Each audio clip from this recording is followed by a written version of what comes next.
Safety is a concern. There we go. Safety is a concern for process servers across the country. Next. 60-year-old female punched in the face twice, beaten while she crawls back to her car, and the district attorney in that county actually charges the gentleman with simple assault because he didn't break any bones. Next. Process server chased to his vehicle. In this vein, gentleman ran like 30 yards back to his car, pulls out pepper spray because the guy is barreling down on him, and then when the detective does the investigation, what he says is, "Oh, actually, you assaulted him first." Next. Man brandishes a gun during the service. A gentleman, process server in one of our southern states, pulls up on a guy who's getting out of his vehicle to serve him papers, and the guy actually reaches back into his car and pulls out a gun. Next. Process server bludgeoned to death in Loveland, Colorado. Next. Recipients are surfing the internet now for techniques to help them avoid service of process. They're refusing to open the door, they're lying, they're changing their routines. Next.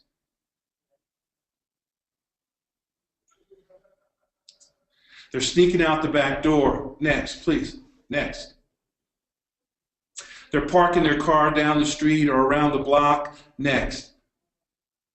They're accusing a process server of harassing or causing damage to their property. Next slide, please. They're watching too much TV. Sometimes it's just they had a bad day, but TV shapes what people's mentality is of what they can do and what they can get away with. When process servers actually, when they get assaulted, and there's a little plug in the newspaper that says process server dragged 2 city blocks after he served a paper, and then they never say what actually was the consequences to the people who actually perpetrated this crime, then what it does is it leads people to believe, I can do this and get away with it. Too many times that I get people say, well, what do you do? I say, I'm a process server. I says, oh, like Pineapple Express? And I'm like, well, I serve a lot of papers, but we haven't blown up any buildings here in the town. Then you have Brian McElry on YouTube, all worked up. I mean, I use that in our certification classes to show people what not to do. And then we have to understand that some people are just plain flat aggressive. Next slide, please. Many don't understand the role of a process server. Next. We are the messenger. Next. We are disinterested third party. Next. And we are protecting the constitutional rights of due process by providing notice. Many people don't understand this. We're protecting them because there's been some lawsuit or some proceeding that's requiring their presence. Next. The Fifth and 14th Amendments to the U.S. Constitution contain a due process clause. Next. Due process deals with the administration of justice, and safeguards our arbitrary denial of life, liberty, or property. Next. Our part in that whole process is delivering notice. Service of process, serving papers, affecting service, however you want to say it. Next. The Supreme Court interprets the clause as protection. Next. Procedural due process, administrative, civil, or criminal proceedings. That's when people actually go to court. Next. Notice of proposed action and the grounds for asserting it. Next. The ancient meaning of and practice of due process, or the law of the land, has been a safeguard for the security of persons via legal proceedings established by law. Next. Service of process remains the most efficient and reliable way to both ensure compliance with the constitutionally imposed due process requirements. That, again, is notice to a defendant. And sometimes it's not just a defendant. Sometimes we're serving plaintiffs. Next.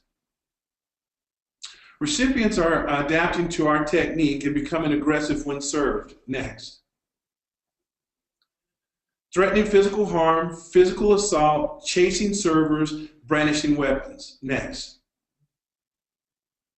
Here's a 4-point plan of action for us to be able to reduce the risk of assault. We develop techniques to reduce our risk of assault by, next, how do we handle aggressive service? Next, how to document your actions and the actions of others. And how to handle the police contact. With these 4-point plan, what I can tell you is that we're going to be, how would you say, we can probably reduce our risk for assault, but in case assault happens, we could find ourselves not getting ticketed like we are now. Next. Reduce the risk of assault. It's important. Nothing eliminates assault of a process server. Next. There's no law. Laws are only offered consequences. Like if, for example, in New York, Larry Yellen has reintroduced assault bills in the state of New York, where if you assault a process server, it becomes a felony. Well, there's 2 things with that. One, when it is a felony, then the police are going to respond, and they're going to respond faster. Or, I mean, right now the way it is, they may or they may not respond. But remember, there's no law that's going to stop someone from assaulting us. It only offers consequences. Next. There's no form of defense. You can know taekwondo, you can know crazy, but it's not going to stop someone from assaulting you. Next. No proclamation of protection. Here's what I mean by that. You know, just because we have process servers listed on the criminal bill for assault and it could become a felony, it doesn't protect them. Heck, police officers get assaulted every day in this country because people don't want to get ticketed or they don't want to get whatever. So no proclamation of protection. Next.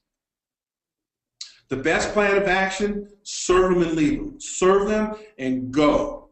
Next. In regards to service of process, we have here's a question. It's fact or fiction, and I'm going to pause a few seconds while you think, but I need you in your mind to come up with an answer. Fact or fiction? In regards to service of process, we have the same authority as the sheriff. All right, next. Sheriffs can be denied access to gated communities. Next. They're denied the ability to serve at the workplace. Next. They can be asked to leave a property, and if they don't leave promptly, then guess what? They get hit with trespassing. Next. So unless it's criminal, we are equal. Listen, we have gated communities here that don't allow private process servers on it, and they don't allow the sheriffs on there. Why? Because it's private property. So the answer to this question is, it's an absolute fact that we have the same authority as the sheriffs when it comes to serving papers, because they can get denied the exact same things that we as private process servers get denied. Next, please. Have the right tools. Next. The right tools for the job. Field sheet, pens, and I put pens in plural because sometimes you get out there and your pen doesn't work anymore. I like the LED mag flashlight. It offers a really, really bright light, but what I would suggest is you make sure you get practice in how you point it, because you don't want to point it in someone's window, especially if it's the house that you're looking for. Cell phone, in your pocket and on silent. Next. Comfortable shoes. High heels and sandals are not getaway shoes. You know, it's really funny. If you had to run, would you be in 6-inch stilettos or 2-inch stilettos or flip-flops? Those aren't getaway shoes. Next. Pepper spray. Next. Pepper spray is a device of self-defense. Next. Use as a last resort. Next. And then learn the proper way to deploy. Next.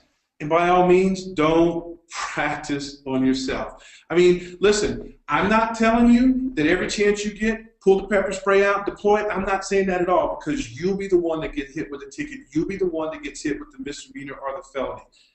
Next. Check your attitude at home. What I find is that that people go to the door or they go to businesses and they have this attitude like they're the latest, greatest, they're the new cop. And in reality, when you bring that attitude to a service, there's always going to be someone out there that feels like they can knock that chip off your shoulder. Next. Don't prejudge. I mean, so if it says he beat his wife and you're mad that he beat his wife, what if she's not telling the truth? Do not prejudge. They say they stole $650,000. Well, did they say they sold him stole $650,000? Ask him to go one more than where I'm at. One more. Yes, sir. So check. So ask him not to. I mean, we're talking about prejudging. Don't prejudge just because it says it in the papers doesn't make it necessarily true. Next, don't be bad cop with good cop inside. Next. Because here's the problem. When you think you have more authority, then even the police don't act like that. So really, you are not the bad cop with no good cop in sight. Next. You have no authority to make demands nor threats. You know, one of the ways that if you want to get your law firm or your debt collection company into trouble, just threaten the people by telling them that they're going to have the sheriff come out, or that, you know, try and embarrass them by announcing real loud, I have a summons and complaint for you. Tell them to stay one ahead of me, please. One ahead. Yes, please. Okay, so next. You are not the unknown comic, so zip it. Look, you know, just because someone says something funny or says something mean or nasty or derogatory to you doesn't mean that you have to respond in kind. Because here's the problem. Maybe they say what they say and then they're going to quiet down and back off. But the ideal is this: as soon as you open your mouth and decide that you're going to do the amateur night at the Apollo, that might tick them off and make them end up rushing you. Next. Do not wander the property. I get calls all the time as president of our association in the rural areas where people are saying that there are people out there wandering their property looking in the windows. You want to get shot? Go on someone's property that they got 100 acres and start checking out the barn to see if somebody might be in there. Or checking out the back of the house to see if they're having a family barbecue. The ideal is this: our responsibility is to reduce our risk of assault. Next, know who you're serving. A drug dealer or an aggressive person. Listen, in our companies, we have trained our clients to let us know when we're serving someone that has a criminal past, drug dealer, or aggressive. Okay? Why? Because if I know I can approach that property or that person with caution. And if it's too egregious with what they've done, then I'll call for a civil assist. Next, always keep your guard up and beware of your surroundings. You know, I teach people that from the time you get out of the car, you have eyes on that property. And when you have eyes on that property, you're looking on the left side of the property, the right side of the property, and you're asking the question, is there someone over there lurking in the dark? Are there 5 people sitting on the porch drinking beer? Always keep your guard up and be aware of your surroundings. Next, serve at a decent hour. 7 to 10 p.m. That's normal. People are up during those times. Next, people are up at those times. Let the odd hour service attempts be the exception, not the rule. Listen, if you're constantly serving at 11:30 at night, or you feel it's your God-given right to start at 11:30 at night and you're knocking on doors at 2 o'clock in the morning, no wonder the police are being called on you. I had a friend of mine, I hate to say it, I had to let him go because I kept telling him, 7 to 10, 7 to 10. He rolls up on this guy's house and finds his car there at 2:30 in the morning and decides to knock on the door. So what does the guy do? He doesn't turn a light on at all in the house. He goes out the back door, sneaks around the side of the house, and jumps the guy and beats the crap out of him. Is that what you want?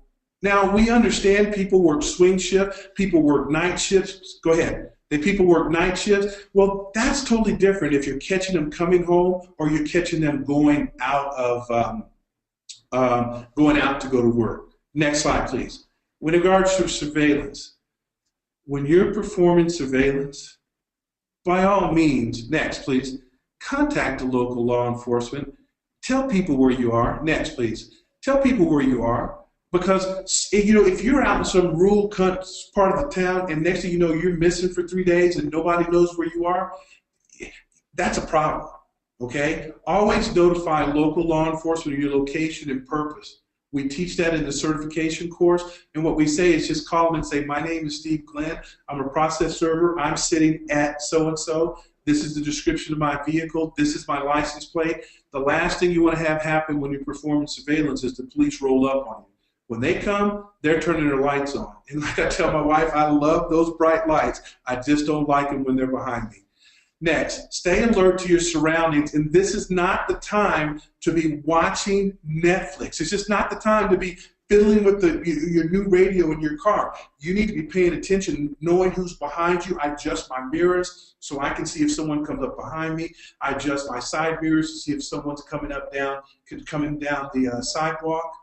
And then by all means, go know the neighborhood you're serving in. Next. Serving 2 blocks north, south, or east or west of a high crime area is much different than serving in the suburbs. Don't let your guard down in the suburbs. Listen, my wife had her hip replaced, so she kind of walks with a slight limp. And people sense that weakness, and what happens is people like to try and chase her off the property. And we're talking in metro areas. Why? Because they sense weakness. Don't let your guard down in the suburbs. Next, don't let your guard down at a business. I had to go do a service of a temporary restraining order, and this was one of the last services my wife did. So I said, look, honey, they told me to come back at noon, knock on the back door because the dentist will be there. He's been out of town, and that way there will be no patients there. I mean, their front office knew we were coming. So she goes there, she does what I tell her to do, and the dentist chased her back to the elevator. Now, here's the question. Do you think he would have chased me? Me? I mean, you think he would have? No, he wouldn't have chased me, but he sensed weakness. Create a safe route and take advantage of the sunlight hours to serve. Look, if you're going to serve in high crime areas, then wouldn't it make sense to do those while you have more light so you can see where you're going, see if there's someone hiding, see if there's somebody hiding around the side or coming out the backside of the house trying to sneak up on you? No serve is worth the risk of injury or threat to your life. There's no service. $55, $100, $500 for the service. You should never put your life in danger for a service. Next, please. Developing a safety-first mentality. Understand, next, it's okay to pass up an attempt for safety's sake. It's okay to say no. Next, you don't have to take the work just because someone offers it to you. We have Lori Simpson here in town. She doesn't do surveillance. She doesn't serve temporary restraining orders. She doesn't serve contempt citations. And she refers those clients to me all the time. Why? She doesn't want to deal with people getting aggressive or being mean to her. So she sends them to me. If you know the person you're serving is aggressive, call the local law enforcement. Next, and request a civil assist. You might have to wait. Next, but it beats the hell out of being beat down. Reduce the risk of assault by being aware of your surroundings. Is the property dark? Is the property cared for? Is there a gate? Is it locked? Is there a dog or a warning sign? Is the front door along the side of the house? Are there 5 guys, next, are there 5 guys sitting on the porch drinking? Do you just get that gut feeling when you drive up that today's not today? Well, if those papers don't expire today, drive on by. Because you can come back tomorrow, you might not get that gut feeling, and guess what? Now you can go get the service. But pay attention to what your body is telling you. If you have that intuition that something's going to happen, or you get, even me, look, I'm 54 years old, I'm 6'5", I'm 300 pounds, and guess what? I get that knot in my stomach sometimes, and I drive on by. Are there warning signs? This house is protected by Smith & Wesson. Next. Is the path clear to the door? Next. Develop a strategy for exit. Look for places which could provide cover. Why? I mean, listen, in 55,000 serves, I've had 4 guns pulled on me. They weren't pointed at me, but in each of those cases, I knew if they were going to start to point that gun at me, I knew where I could dive to have cover and pull that phone out of my pocket and call 911. Objects, find objects to fend off vicious dogs. Next. And always, always, always know an escape route. Now, you know, this one here, I find all the time that people are going to the door and they're on the cell phone talking to their wife or talking to their girlfriend. I don't care who you're talking to. Get off the phone. You need to be paying attention about serving the paper and reducing your risk of assault. Next one, please.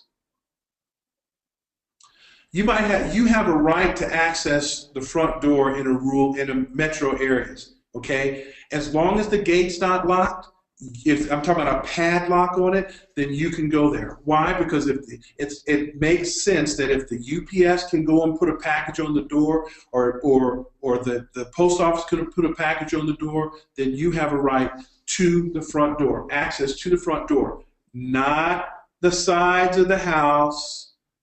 Don't walk the properties in rural areas. Next. And we already said this, don't transgress the side of the house. And absolutely, you know, it gets me. People, they put their face up to the glass and they look to see if they can see in. You know, what if what you saw on the other side of that was this? I mean, you would crap your pants. But see, if you did that, aren't you the one asking for it? See, this thing called, you know, reducing our risk for assault is about using common sense to not upset the people that are in the home. Nobody wants you looking in their home by putting your nose to the glass and see what you can see. Really, from way back here, I can see everything I want to see in that house. Ring the doorbell and step back from the door. Look, this is non-verbal communication. Just last night, I had an 82-year-old woman answer the door for me at 9:45 p.m. and it's dark here in Denver, Colorado at 9:45. She answered the door and she opened the door, because stepping back and not crowding the door is a non-verbal communication that I'm non-threatening. And it offers more distance between me and her. If she's 82 years old and she wants to charge me, I might get to run. You know, we might laugh at that, but here's the situation.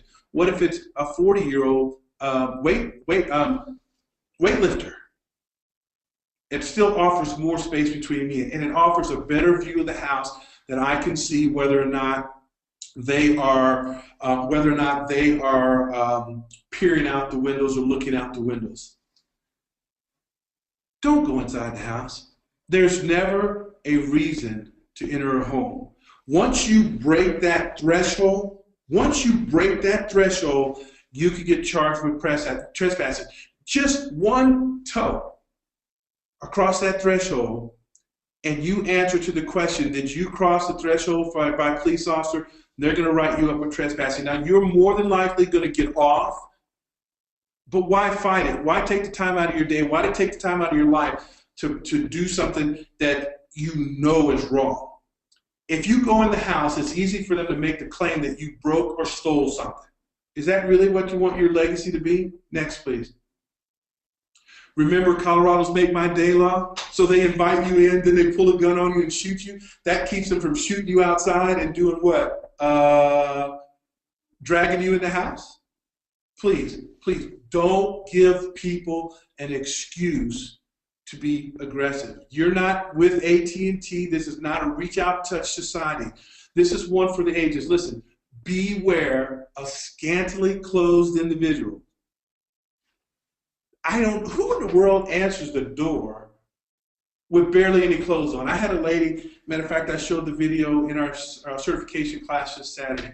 9:30 in the morning, and she comes in there. She's got this T-shirt. You know how they like to have it hanging off the side. And I mean, and she's saying, "Well, let me go get a pen. Why don't you come in while I get a pen?" And I just laugh. I'm like, "No, I'm okay. I'll just wait right here."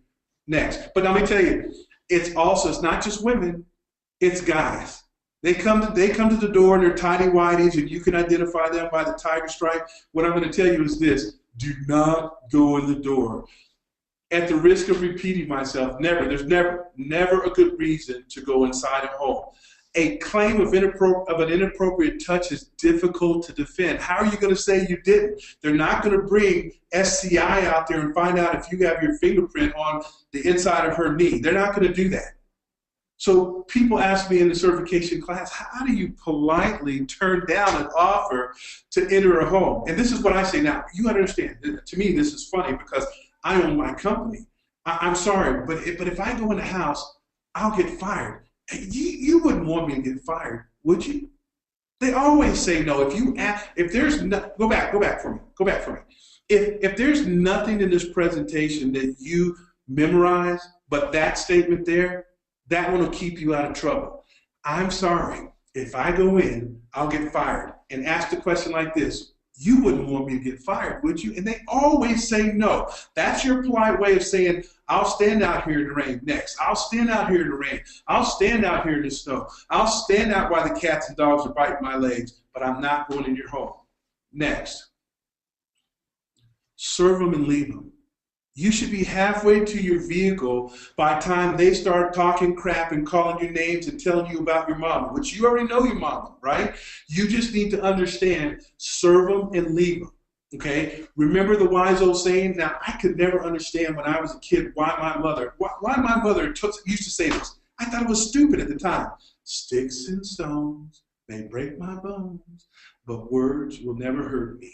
That's because no matter what they say about my mom, no matter what they say about me, no matter what they say about my distant cousin in the state of Tennessee, guess what?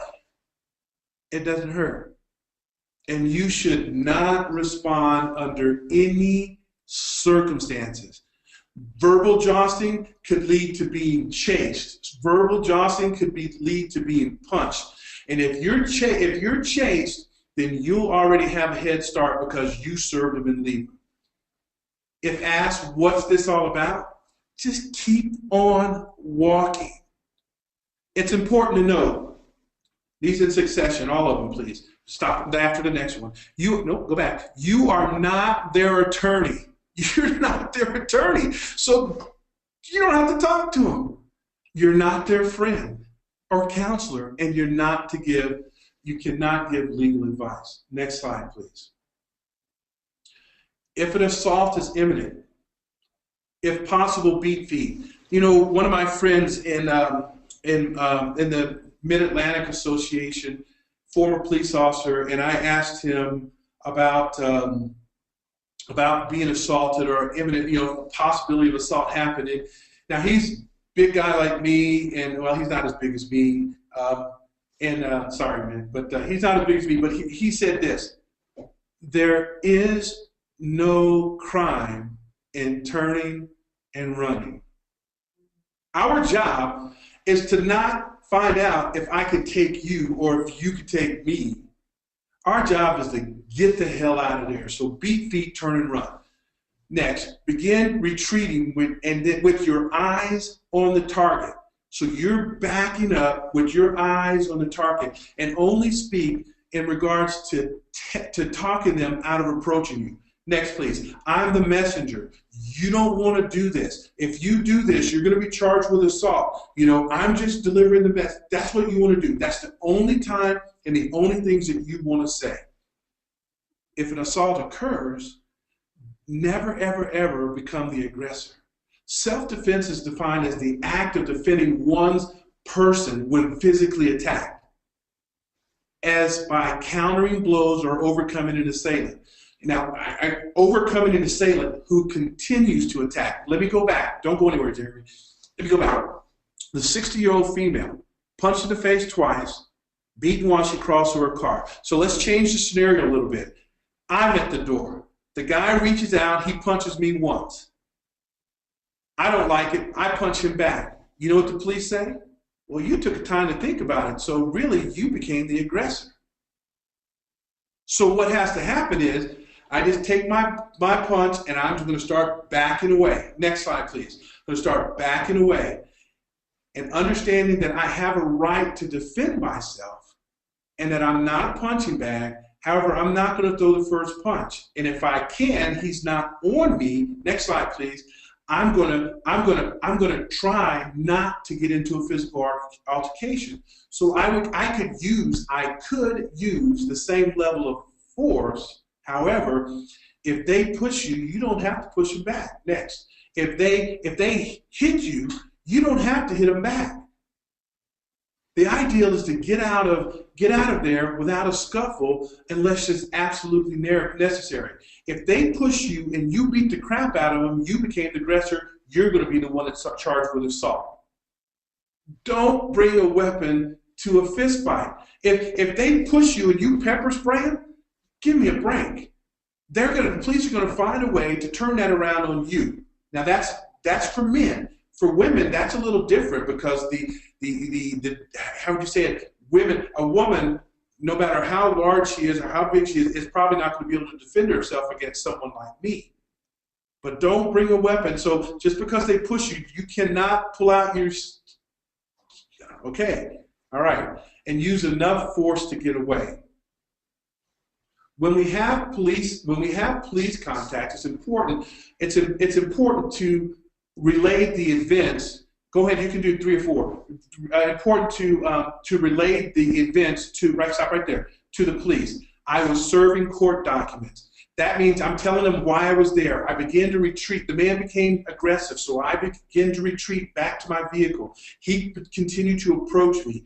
I felt the threat of injury. He attacked me. I defended myself to get him off me, and I called the police after. Look, we told him what we were doing there. We told him what we observed, the man becoming aggressive. We told them we took a defensive posture because we started to back away, and then he continued to approach me, and I felt that I was in fear of injury, and then he attacked me. I defended myself. When you state those facts to the police, 9 times out of 10, you're not going to get charged along with them, and then they're going to dismiss it in court.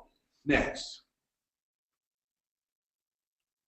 And then you also want to tell them that you couldn't do anything to avoid this encounter. Next. Documenting your actions. The use of recording device is essential. Video with audio is preferred. Record every attempt. Don't be selective about which one. Oh, this is an easy one. This is an easy one, so I won't record this one. Create a system to archive the completed serves and any attempted serve where there may be an issue. And that's every single one if we're going to have situational awareness. Next. You should be comfortable with the recording device and how it's worn or hidden or exposed. Now, when we talk about hidden or exposed, I don't care if you see I'm recording you or if you don't see I'm recording you. In fact, I think there is some self-defense side of them seeing the fact that there's a camera on. Okay, make sure you have unobstructed view. Next, perspective key. The perspective key, the field of view. Perspective is key. So if you can only see this, then guess what? That's not a very good camera. But when you can see all of this 170 degrees, then guess what? You can see the guy coming right over here that's out of my field of view without having to turn my head. Clear sound and synced date and timestamp. Next. My recommendation for equipment would be pivot head glasses. Next, they record in 180 resolution, ease of use. They look like sunglasses, natural look. You can change the lenses to any color you want it to be. It's fast to turn on. I use it a lot of time when I'm doing surveillance. And then I'll have it on the dash, and I'll pick them up and turn them on, and then I'm recording within like 5 seconds. And it's great in low light. Next. Recommended equipment, GoPro. GoPro is a dash cam, and it's great for doing surveillance so you can see the garage door going up. It's minimal coverage of the front door, and there is no audio when it's left in your car. And remember we talked about perspective being important? Well, the perspective of seeing the house in your back doesn't tell you what's going on in front of you. So if you're going to use the GoPro, you probably want to have something on your body, a body cam, so that you actually get two perspectives of what's going on. Next. Practice, practice, practice. Be familiar with your equipment of choice. Practice makes perfect. Recording for your protection. Do not be selective of what's recorded. Next. Remember, you're the star. Don't incriminate yourself. Next. Look, recordings show your imperfections. So when that guy said blah, blah, blah, blah, blah, and you said blah, blah, blah, blah, blah back, the police are going to say that you were part of the problem because you incited them to get pissed off and come at you. Next. Just because you recorded doesn't mean that they will overlook your part in the chaos. Always act in a professional manner, and then you never have an issue. The bottom line, if you don't remember anything else from this presentation, remember this. Next. They don't pay you enough to put your life at risk. Next. I hope that you find, don't go after this slide. I hope that you find that this presentation was helpful in sharing with you my ideas and concepts of how you can reduce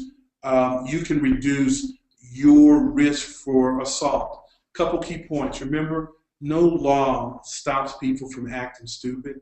No law. It's up to you to use common sense and be level-headed. Don't prejudge people. Don't go up there with an attitude.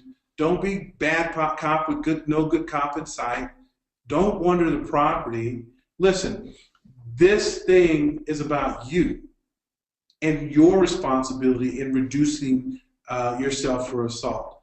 Let me just share a quick story with you in regards to assault. A gentleman, I'm knocking on his door at 10:30 at night, and he comes out. He's mad. He's trying to protect his new wife, and he's all mad, and he's yelling, and he tells me to leave. So I start backing away. I keep him in sight, and we're out in the driveway, and I'm trying to get in my car, and he's all in front of me, and I'm not saying anything to him, but I'm watching him. Then he notices the glasses, and he noticed the little red light above my forehead, and he just calms down. And then he brings the girl out, and we serve her, and we go on. Look, I could protect myself. I probably could have took the guy out. But for what? For what? Next slide, please. We're going to get to some questions and answers. I think Trent's going to has some questions for me. Next slide, though. We're going to go to this slide, and then we can get to the question and answers. If you have a question that doesn't get answered, feel free to email me. I will make this slide presentation available to anyone that asks for it. If you have a question and you want to talk to me specifically about something that would reduce your risk of being assaulted, feel free to call me.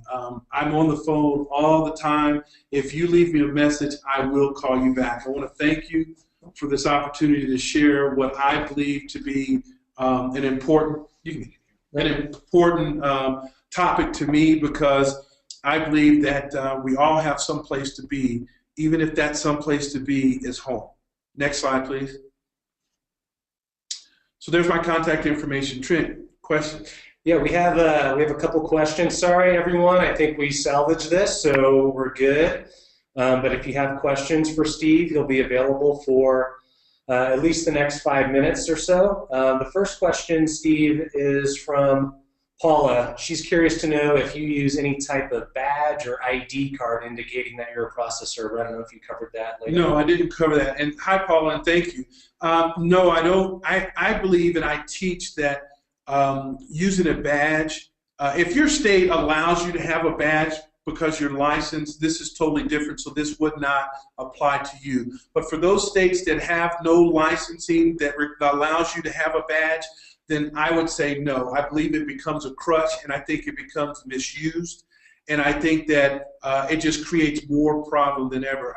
In our certification class just this last week, we had a gentleman that prevalently uses a badge. And I just showed him cases, and I didn't even know it, but I was going over why I don't believe in badges, and I showed him all these cases where police impersonators are there. So imagine you using a badge and you're not supposed to by state law, and all of a sudden the police SWAT's around your house. It's just a crutch. When I first started this association, we had 20 or 30 people that were using a badge, and through me talking to them and teaching them that it's just a crutch, none of them use a badge anymore. Mm-hmm. If you replace the use of a badge with good technique, you use good technique, you don't need a badge. Robin had mentioned that I think you talked about recording the recipient, and in some states it's a felony to record audio without the consent of all parties being recorded. So obviously it's important to know what the rules are in your particular state. What I would tell you, when I made this presentation, I go from the state that we're in, but I guess I'll have to add that to this presentation, that you have to be mindful of your state law and what you can and can't do, because I'm not trying to get you in trouble, I'm trying to protect you. We have just a question about Steve's PowerPoint slides. The question is how do we get a copy? Everyone who is registered for the ServeCon educational event will receive not only information on how to access the videos, but also how to download or access the slides in a week or week and a half. Got some more questions rolling in here. Let's see, if a person has posted a do not trespass, does that apply to us? I believe that you answered the question earlier regarding postal delivery driver, etc. Well, it's going to be, let me say this, and I'm going to talk about Colorado, and you have to look at your particular laws. In Colorado, no trespassing in a metro area, they put it on the fence and there's no padlock on there. They're trying to keep solicitors out. And you have a right to go to the door, because if the UPS guy leaves a package there, you can go to the door. And every state has an affirmative defense. So if you get hit with trespassing, look up the affirmative defense, and that'll help you get out of that. In a rural area, I won't go through a trespassing sign. And the reason being is because I may not get the police call on me, but I'm more than likely going to get met with the gun. Great. Well, I don't see any more questions. We'll hang out for another 15 or 20 seconds. If you're furiously typing away, go ahead and type that question in there. Steve, thank you for bearing with us and staying calm, cool, collected as you always do. It's obviously an attribute of yours in the field and presenting, so thank you very much. And we got a lot of great comments on your presentation, Steve. And thank you, everyone out there, for bearing with us, and thank you for all the wonderful comments and support. And can I say something real quick? You may say whatever you like. You have 3 more minutes to say whatever you want. 2 things. I appreciate you guys for doing this. I think education is the key. When we have all these new people that are coming into our profession, that we have to teach them. If we, as the old folks, and I'm 54 years old, but if we don't impart with them the knowledge that we have, then people are going to start getting hurt. People will start getting killed. And I also want to give shout-outs to Jeremy. You started to catch my flow there, and I stopped saying next, and you were right where I was at. It actually turned into Adam. So oh, it was Adam. Adam, I like Adam. You can't imagine what's going on behind the scenes over here. So. She said we have 5 minutes. Yeah. Well, you want to tell me a joke? I don't know any jokes. I don't think I have time for jokes. We do have another question from, got a few in there. Got great job. Thank you, Steve. Oh, thank you, guys. Someone asked if you recommend wearing a ballistic vest. I don't personally wear or have a bulletproof vest. If that's what your level, if that's what it takes for you to feel safe, then you do it. I would tell you this. Anybody who wanted to make fun of you for doing it, you contact me, and I'm going to be on the next airplane, and I'm going to talk to them, because you do what it takes for you to feel good and you to feel safe. Because one of the things that keep us from being assaulted is being confident and knowledgeable. If we're confident and knowledgeable, Trent, then what happens is people think, well, this guy knows what he's doing, don't mess with him. But when it's like, well, I don't know if I can serve you, then what happens is people start saying weak. And when they always pick on the weak. Another question, is anyone lobbying to protect us to make assaulting a process server a felony? I guess that's on a more of a On a state national, level. okay, it's a state level issue. And what I would tell you is there's several states that I really appreciate. New York is going for assault on a process server. New Jersey did 2 years ago. Florida just got one passed. Illinois got one passed. We're in Colorado where we're putting the steps together to start to probably become registered because we think that that's going to be the only way. A lot of the legislatures don't want to do it from the standpoint they think it's just going to cause more lawsuits. But you know, just do what you can do to minimize the risk, and I hope that none of you ever find yourself in that situation.